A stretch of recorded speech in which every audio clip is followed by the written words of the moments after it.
Okay, let's jump right into a deep dive today. We're looking at something that might just shift your perspective on a really familiar figure. That's right. We're unpacking a YouTube lecture. It's called Why Moses? And it takes these stories, these biblical narratives we all sort of know, and looks at them through a slightly different lens. Exactly. And our mission here really is to understand how this specific lecture reinterprets Moses' life. And maybe more importantly, what it suggests about, well, how a higher power might operate. Especially how it might work through people or situations you wouldn't normally expect, people in really humble, ordinary positions. Yeah, that's the core of it. And the source of this lecture, it pulls out some, frankly, quite surprising insights from these well-trodden paths. It really does. And interestingly, the lecture itself kind of gives a hint about its main message right at the start. How so? Well, the presenter, they look like they've, just knocked off work for the day. And the lecturer points this out immediately, saying it's significant. Not just casual attire, then. No, it's meant to connect directly to the central idea that the real work, maybe even the divine presence, isn't separate from life. It's in the world, right there in the midst of our labor. Okay, that's a powerful setup. So let's get into the specific points the lecture makes. What's the first big takeaway? All right, so the first thing the lecture really zeroes in on is what Moses was wearing. At that key moment, the burning bush, he's in shepherd's clothes. Shepherd's clothes, okay. And the argument is this isn't just incidental. It's part of a pattern you see again and again in these stories when someone gets called. A pattern? Like who else? Well, think about Saul, right? Called while he was out plowing. Elisha, working with oxen. Jesus' disciples, fishermen. Even Paul, there are descriptions suggesting he wore, workman's clothes at times. Okay, so it's not just Moses. The clothing itself carries a message. That's exactly the lecture's point. It signifies something theological. That this higher power, it isn't just confining to, say, temples or grand settings. It's active. It's active and present right down in the messy reality of everyday work, ordinary life. It gives you this image of a sort of working deity, one connected to the lowest, most foundational parts of life. That really does change things, doesn't it? Instead of looking up or away for the divine, it suggests looking right here in the middle of things. Precisely. Okay, so moving from that idea, the divine and the mundane, the lecture then tackles something much more difficult in Moses' story. Yes, the incident where he killed the Egyptian. Right, which is usually seen as a mistake, a moment of anger. Yeah, typically framed as a personal failing, losing his temper maybe, something impulsive. But this lecture offers a different angle. It focuses on who Moses was at that point. Exactly. He was a prince of Egypt. Yeah. And the lecture poses this question: would simple murder by someone of that rank necessarily lead to Pharaoh wanting him dead? Maybe, maybe not. But the lecture argues the critical point isn't just the killing. Yes, sir. Whose side he took. Yes, that's the core argument. He sided with the Hebrew slave against the Egyptian taskmaster, the representative of Pharaoh's authority. So coming from a prince, that wasn't just violence. It was potentially treasonous. The lecture frames it as a direct challenge, a spark that could ignite rebellion against the whole system, the institution of slavery that Pharaoh's power rested on. So the threat wasn't just one dead Egyptian. The threat was Moses, the prince, signaling his intention to get involved, to possibly lead or inspire the slave class. That's a political earthquake. Wow. Okay, that reframes that entire incident. Yeah. It becomes less about personal anger and more about political solidarity. A very dangerous solidarity from Pharaoh's perspective. Which, of course, leads to him fleeing to those 40 years in the wilderness as a shepherd. Right. And on the surface, you think, here's a guy raised with the best education Egypt could offer, spending 4 decades tending sheep. It seems like bit of a waste, doesn't it? It certainly looks that way initially, but the lecture sees this period very differently, not as punishment or just hiding out. But as what? As a necessary, deliberate step, a kind of intense preparation. Preparation. How so? What was he preparing for by being a shepherd? Well, the reasoning presented is quite profound, actually. It suggests that if you truly want to understand and, more importantly, solve the problems of the most marginalized, the people at the bottom. I have to. You have to go there. You have to immerse yourself completely in their reality. Become one of them, basically. The lecture draws a parallel to Abraham being called to leave his home and become a wanderer. Yeah, so Moses wasn't just passing time. He was intentionally living in that lowest position. Yes, directly experiencing the suffering, the hardship, and crucially, the lecture argues, intensely thinking about it, wrestling with the problem day in, day out, seeking solutions. So those 40 years, it wasn't waiting. It was deep work. Identification and, like you said, wrestling with the problem. That's a huge shift. It is. It turns exile into a kind of profound apprenticeship in suffering and problem solving. Which leads naturally to the next question, doesn't it? If that was the preparation, what kind of person is actually sought out for this kind of calling?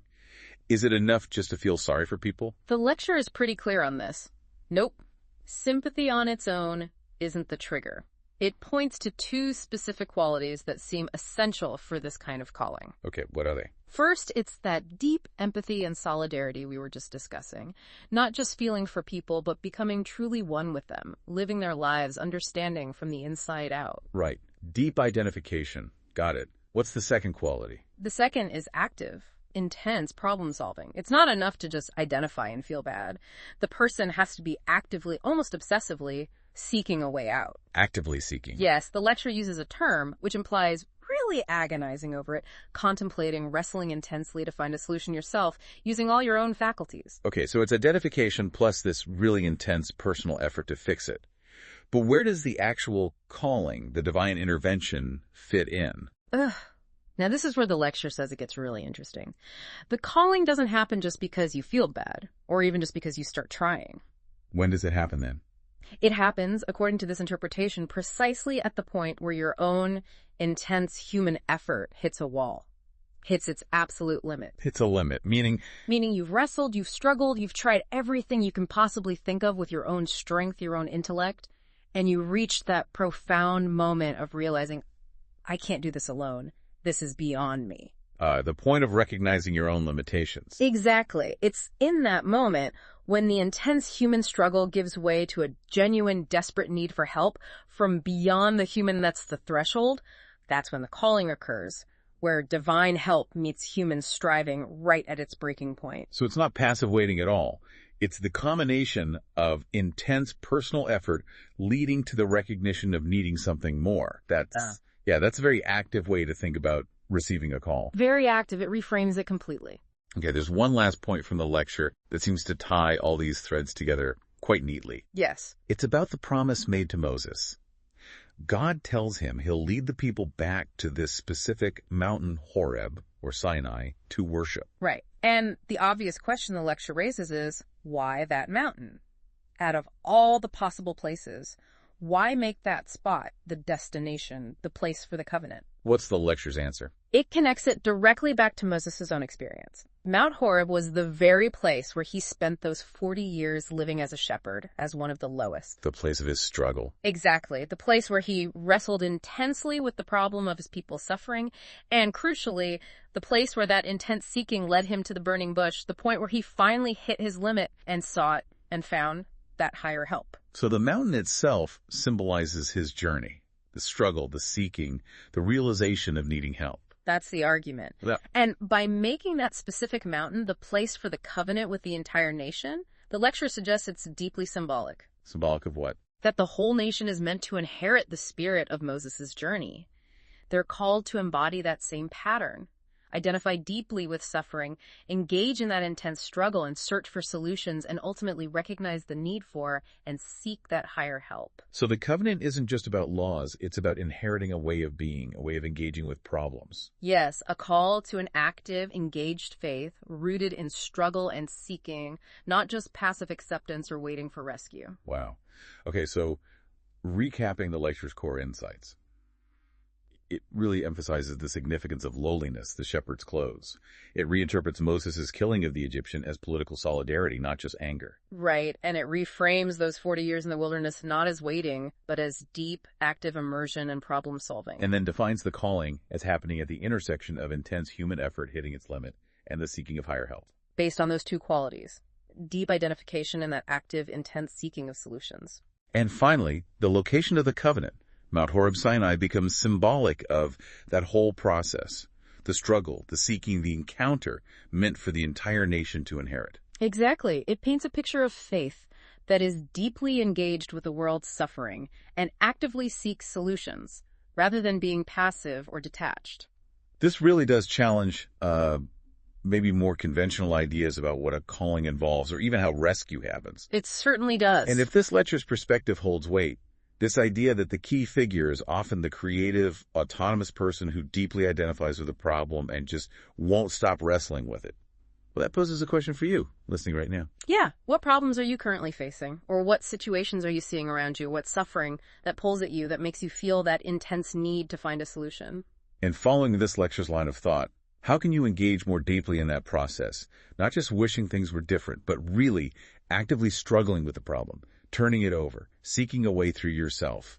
And then, as you engage in that intense effort, how does seeking help, whether you frame it as divine or support from others or finding new resources fit into your own journey, where is your point of realizing, I need something more here? It definitely expands the view, doesn't it? Yeah. On who gets called, how change happens, maybe starting right where you are, in the thick of whatever you're wrestling with. A fascinating deep dive.